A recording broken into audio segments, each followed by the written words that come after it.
Ticket বোঝেন? Ticket বোঝেন? ওই যে হিরো আলমক দিবের চাইছিল, নাহিয়া মাইক দিবের চাইছিল। হাই রে আল্লাহ, সি সি সি আল্লাহ, নুহু নৌকার নবীত মানুষ তো পায়খানা পরে তোর চাটে খাইছে, তাই না বাজার? ঘটনা শোনেননি? চাটে খাইছে, চাটে খাইছে। কি করছে? চাটে খাইছে। এক বুড়ির বয়স ছিল 110 বছর, না সরি 110টা তার সন্তান, প্রায় 850 বছর বুড়ির হায়াত। জোরে কোন মারহাবা। বুড়ি চোখ কানা হওয়ার কারণে বেটাদেরকে অনুরোধ করলো, আমি তো 10টাই চাইছিলাম স্টেজ, আমাকে দেয় নাই, যাই হোক একটু বলে যায়, কষ্ট হচ্ছে নাকি? লিল্লাহি তাকবীর। বুড়ি ওসিয়ত করলো তার 4 নাম্বার বেটা। কয় নাম্বার বেটা? 100 বেটার ভিতরে 4 নাম্বার বেটা বলতেছে, শোন, তুই যদি তোর পরকালকে ভালো চাস তাহলে বেটা আমাকে একটা কাজ কর। কি? ওই যে নুহু নামক একটা কুলাঙ্গার, জোরে কর নাউজুবিল্লাহ, এই যে হ্যালো ভাই, এই যে হ্যালো, প্লিজ সিট ডাউন। একান্তই প্রয়োজন হলে যেতে পারে, যদি 1 নাম্বার বা 2 নাম্বার আসে। এই গভীর রাত হলে এরকম হবে, শীতের দিন তো টিকে রাখা যায় না, কষ্ট, আমারও কষ্ট, আপনাদেরও কষ্ট। তো বেটাকে বলতেছে, বেটা যদি তুই চাস পরকাল তাহলে আমার একটা কাজ কর। কি? ওই নুহুর নৌকত নিয়ে যা। মা নিয়ে যায়, বলে ওখানে নিয়ে যায় একটু তোকমা, তোকমা, তোকমা বোঝেন? আগের জামানায় বেস্তরা শ্রীফুলের ট্যাবলেট যা খেলে পানির নামা লাগতো, ওই শ্রীফুলের ট্যাবলেটের মতো তোকমা, হালুয়া, হালুয়া, ওগুলো একটু খাওয়া। তো বলে মা হালুয়া কেমনে? বলে আর বেটা তুই বুঝিস না, তোর চাইতে আমার বয়স বেশি, আমি তোর মা না? বলে হ্যাঁ, ওই তোকমা আমারে খাওয়া, কারণ ওখানে কুমার কামার, ওখানে কুলি শ্রমিক, রাজা বাদশা সবাই মিলে যখন ওখানে মল ত্যাগ করেছে, সবগুলো মল একত্রিত হয়ে কলকাতার হারবাল হয়ে গিয়েছে। তো ওই জায়গায় যদি একবার আমার নেস মা, কি হবে? ওই জায়গায় যাওয়ার পরে ওই তোকমা সামান্যতম খাইলে আমার দেহের যা রোগ বিধি বনাম আছে সব ভালো হয়ে যাবে। বুড়ির ওসিয়ত 4 নম্বর বেটার কাছে। 4 নম্বর বেটা সবগুলোকে ডাকছে, এই পাঁচঝাড়া যাও। মা মুরব্বী মানুষ, আগে তো গাড়ি ছিল না, যায় বাঁশ কাটলো, এটা বড় একটা মাসং বানাইছে। মাসং বোঝেন তো? বড় একটা মাসং বানায় সবগুলো বেটা মিছিল করতে করতে নিয়ে গেছে। এখন ওই মাসঙ্গ যা মিছিল করতে করতে, নৌকা হচ্ছে আপনার উঁচু 3 তালা, 3 10 30 তালা উঁচু, প্রতি তালা কিন্তু 10 ফিট করে হয়। তো 10 ফিট 30 ফিট উঁচু, অত দূর পর্যন্ত এই বুড়ো মানুষটা কেমনে নিয়ে যায় বলেন তো? তো বেটাদেরকে বলতেছে, একটা এই যে বাচ্চাদেরকে ঢুলু দেন না, কি বলে এগুলো? দোলনা। একটা রশি দিয়ে দোলনা বানা, মা শিখায় দিচ্ছে, অন্ধ মানুষ। তো দোলনা বানা, এই দোলনাটা কাঁধে করে নিয়ে 2 জন 2 দিক থেকে বয়া বয়া উঠে ওই জায়গায় আমাকে নিয়ে যা, নিয়ে যাওয়াই লাগবে, এটা আমার ওসিয়ত। বেটাদের মায়ের ওসিয়ত মানার জন্য নিয়ে গেল 30 তালায়, 30 ফিট উঁচু 3 তালায় নিয়ে গেল। নিয়ে যাওয়ার পরে বেটা বলতেছে, মা এখন তোমার কাজ কি, তুমি কি করবা? বলে বাজান রে, এ জায়গায় একটু আমি মল ত্যাগ করব। এ জায়গায় যদি মল না ত্যাগ করি তাহলে তো আমার কোনো পরকাল নাই, আমার আখিরাত নাই।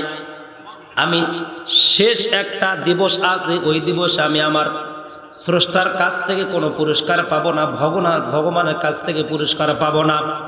কারণ এই পৃথিবীর সবচাইতে নিকৃষ্ট ব্যক্তির নাম হলো নূহ। এই পাগলটার কিস্তিতে আমি টয়লেট করব বাবা।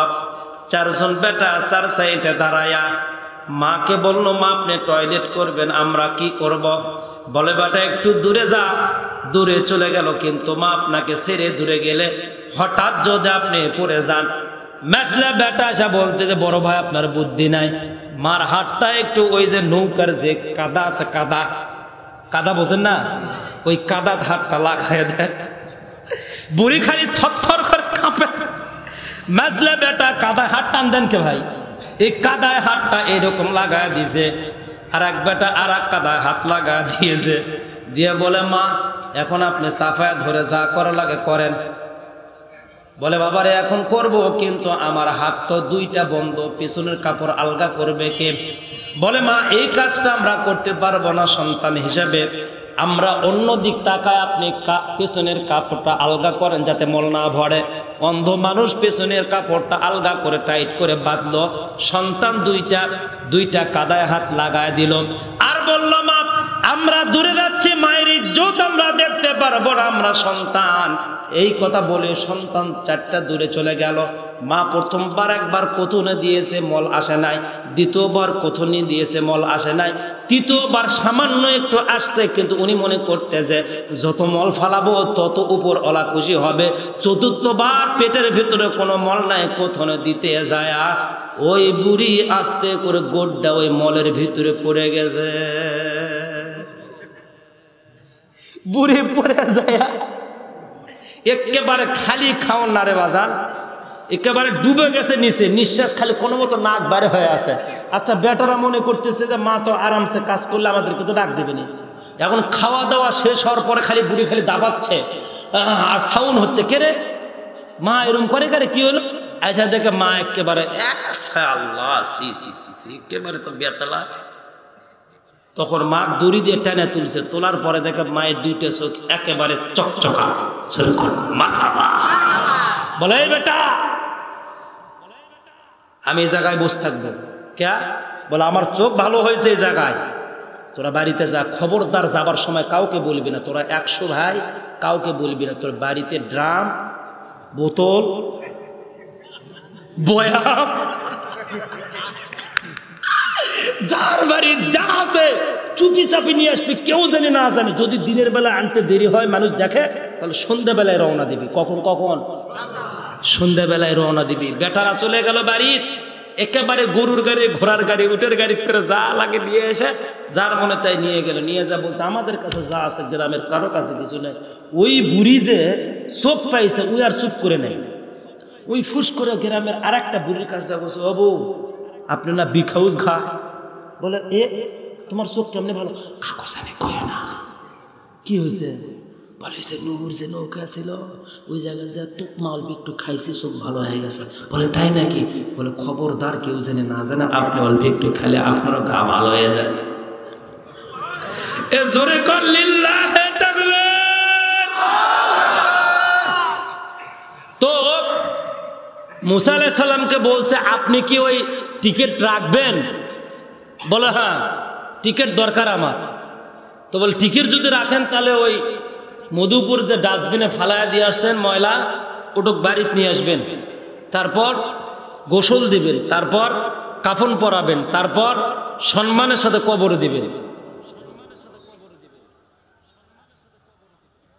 মুসা আলাইহিস সালাম বলতেছে 200 বছর নামাজ পড়লো না, ইবাদত করলো না, হুকুম পালন করলো না, মানুষজন কুকুরের মতো টানে নিয়ে গেল, তাকে আবার নিয়ে এসে গোসল দিবের করছে। আল্লাহ বলছে দেরি করা যাবে না, তো টিকিট বাতিল হয়ে যাবে। একদল লোককে বলে যাও নিয়ে আসো। এই দল যাচ্ছে, ওই দল আসতেছে। ভাই কই যান? বলে কই ফালা দিছেন? বলে কই ফালা দিছে মানে ওর হাড় হাড্ডি গোস্ত টোস্ত সব রাস্তার সাথে মিশে গেছে। বলে আরে তাড়াতাড়ি চলে, অবস্থা খারাপ। কি অবস্থা খারাপ? তাড়াতাড়ি চলেন।